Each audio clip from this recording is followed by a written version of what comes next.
Isda, inatak ang Serena. Nangyari ito sa aquarium tank sa China. Hindi siya shark, it's a sturgeon fish at pinasok niya yung ulo ng Serena sa kanyang bunganga.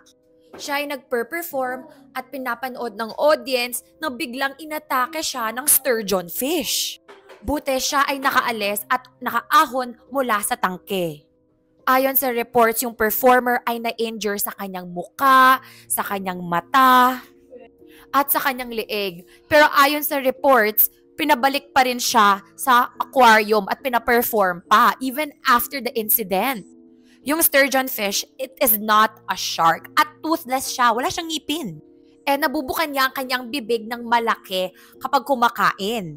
And usually, nasa ilalim ito ng dagat parang vacuum cleaner. So, na-vacuum niya si ate. So, sa video na ito, hindi clear kung bakit na ginawa to sa Serena. But baka daw to steal the goggles.